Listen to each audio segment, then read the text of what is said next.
Okay, everybody.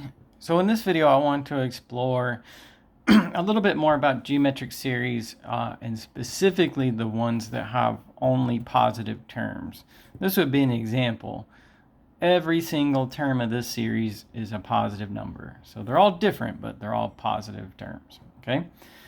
Now, so what I want to explore about this in this video comes down to this question.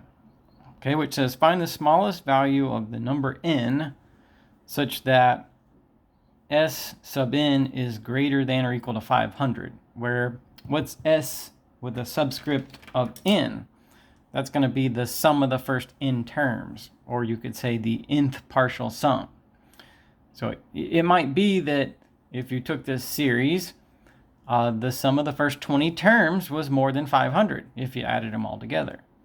So I'm just trying to figure out what's that point in this series where the grand total crosses this line right here, 500. Okay. Another way you could ask the question is like this: how many terms of the series do we need to add for the sum to exceed 500? The series does go forever. It's an infinite series. There's always more terms to add. At some point, you'll exceed 500. So I thought I might try to get you to think about it like this. Okay. Well, hold on. So about this series, a few more details before I show you the other slide.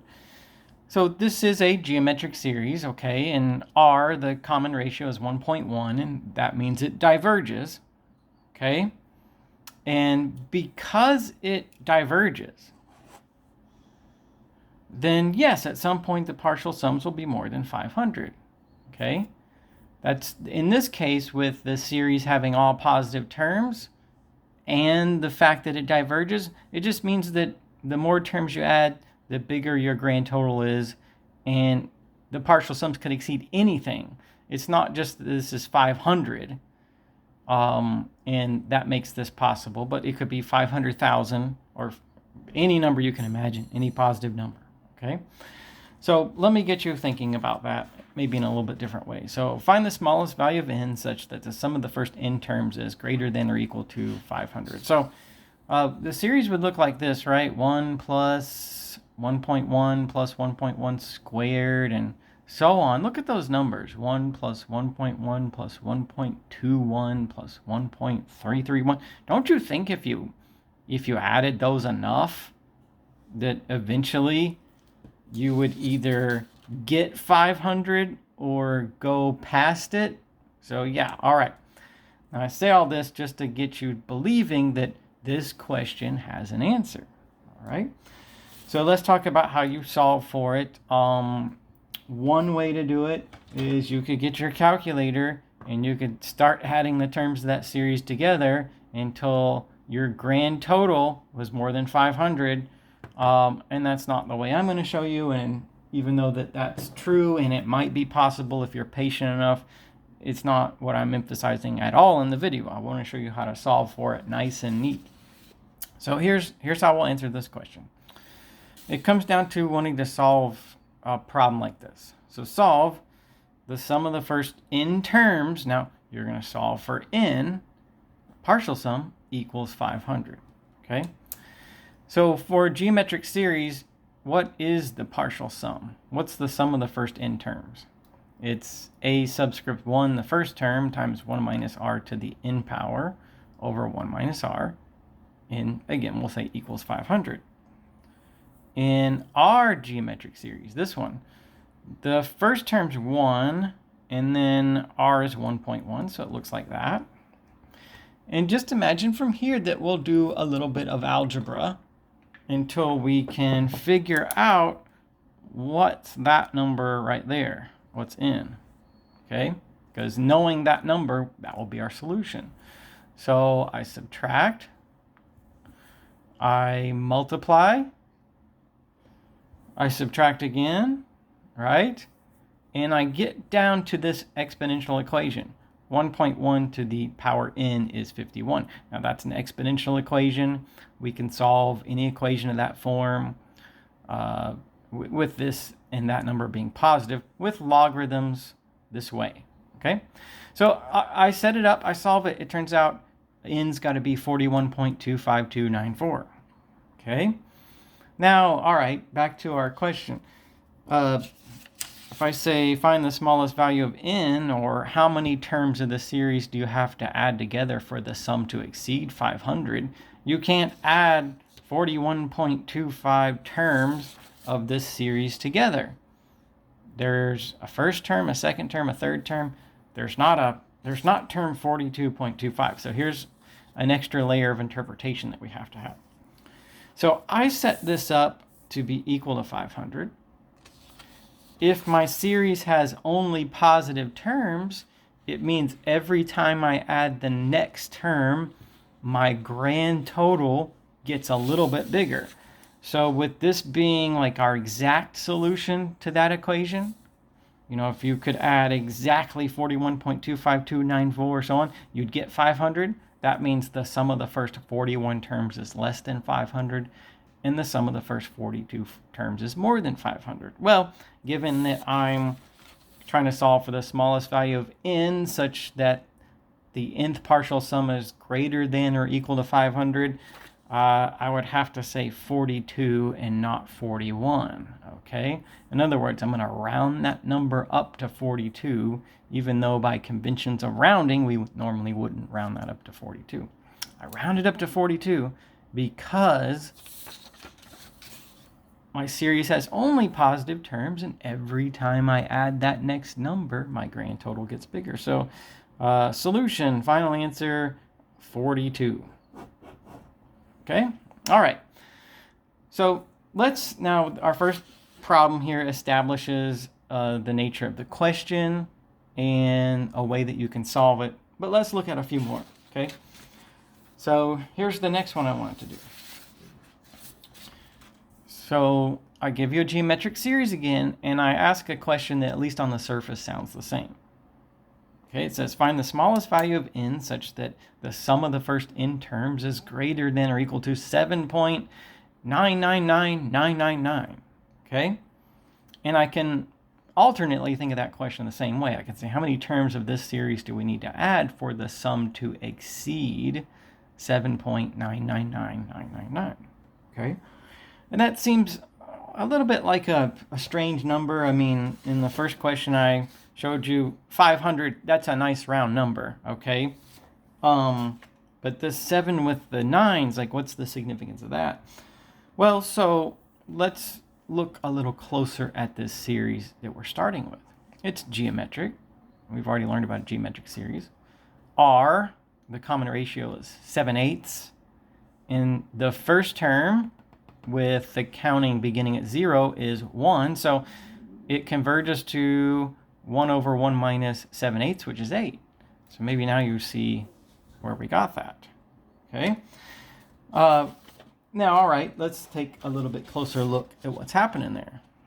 Maybe now you can see why I chose a number like 7.999999. So in this geometric series right here, it does converge to 8. So I established that for you. All right. But actually, you know, even though you can add forever, like there's always going to be another number. It never runs out. You never actually get to 8. Okay? So no matter how many of these numbers you add together and you like calculate a grand total at some point, it's never going to be 8. All right.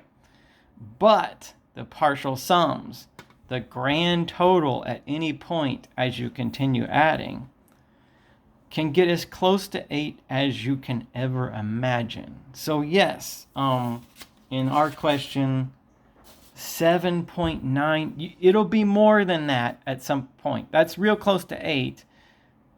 I'll never get 8, but I'll get past 7 point, however many 9s you want there. Doesn't matter. I'll get there and go past it at some point.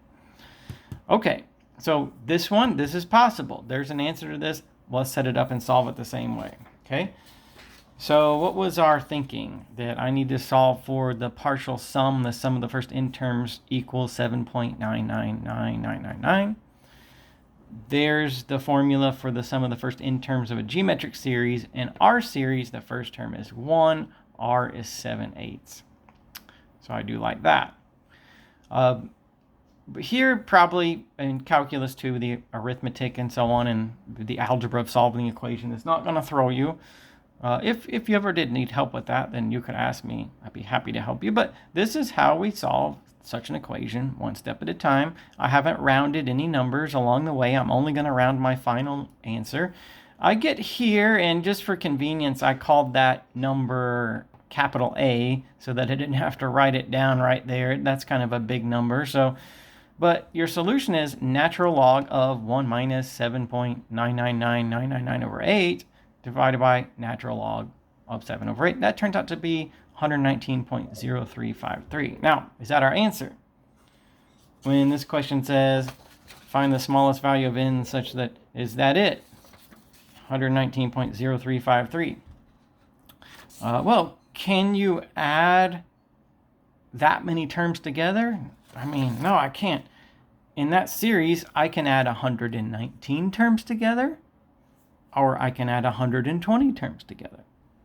But I can't add 119.03 terms together. Okay?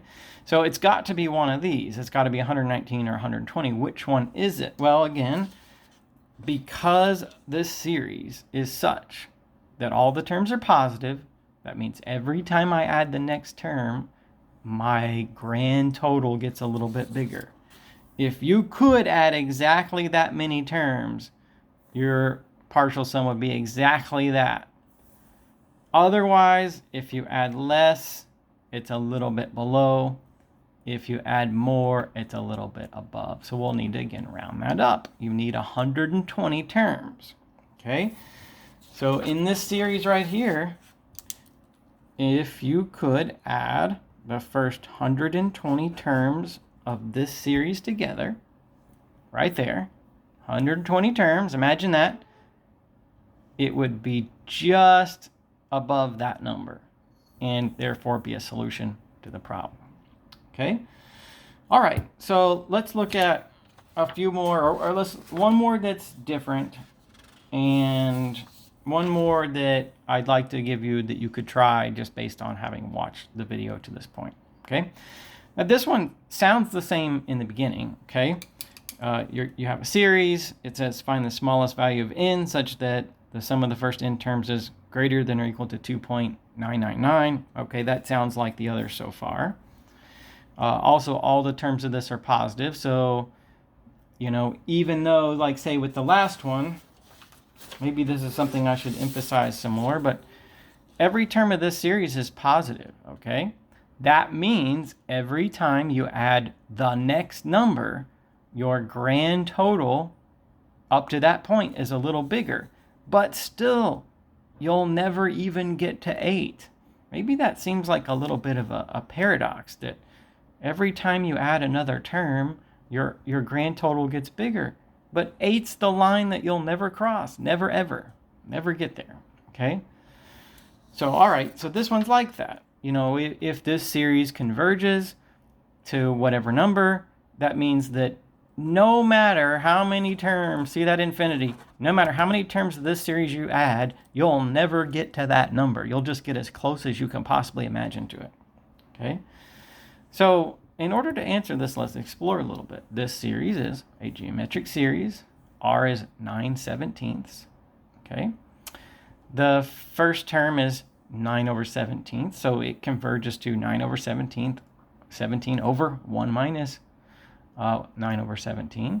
And that is, if you do the math, 1.125.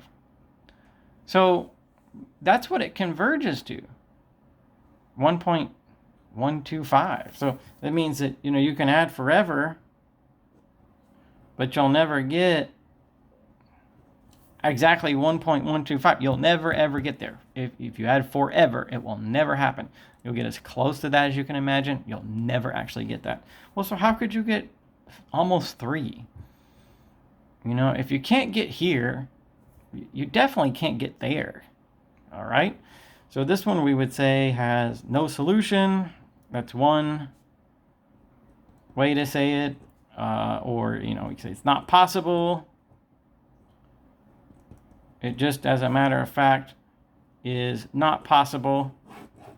with this series that even if you added forever, you never get 2.999. You won't even get there, so you won't get here. Okay. All right, so questions sound the same, but this time, I mean, by what we know about all the words, what converge means and the math behind the formula and the number, then we can conclude ultimately that this one not going to happen, not possible. Let's look at one more, okay? So this one, series from 3 to infinity, 2 to the n power. What's that look like? 8, right? We start the counting at 3, so the very first term is 8. Plus 16, plus 32, right? You get the idea. That's a geometric series that diverges. I mean, the terms just get bigger. The more of these numbers you add, the bigger the answer gets. It doesn't converge, okay? So, of course, the geometric series diverges because r is 2, okay? But can you find the smallest value of n such that the sum of the first n terms is greater than or equal to 10 to the 12th power? And I chose a number like that. I mean, that's a really big number, okay? 10 to the 12th power is, I mean, at least compared to the other numbers we've been dealing with in this video, it's a big number, okay? Now, I would say, like, is this possible? Yes. Yes, this is possible. Okay? Why? Well, that may be a big number, but this series diverges, and that just means the more terms you add, the bigger your answer gets with no end in sight. Okay? So yes, like no matter how big that number is, I know the partial sum can exceed it at some point. That's the nature of a geometric series that diverges, that has all terms to be positive. Now, if you saw the other problems in the video so far, you can solve it, and that's what you'll get. Okay, you'll get 36.863. What's that mean? Do you add the first 36 terms to exceed that, or do you add the first 37? Which one is it? It's not 36.8. It's got to be 36 or 37. Well, we said always round up. This number will get you right at 10 to the 12th power. We want to be greater than or equal to, so we need to add one more. We need 37, all right? So our solution is n is equal to 37. And of course, from there, notice the wording of the question. It says find the smallest number. Well, of course, if you added the first 38 terms, it would also be bigger than that for all these problems. Because if every term is positive, the more terms you add, the bigger the answer gets. So, of course, if you went bigger than that, you would exceed this. But I say find the smallest so that you tell me, where does it cross the line? That's where it crosses the line. That's where the partial sum for the first time is bigger than that number, 10 to the 12th power.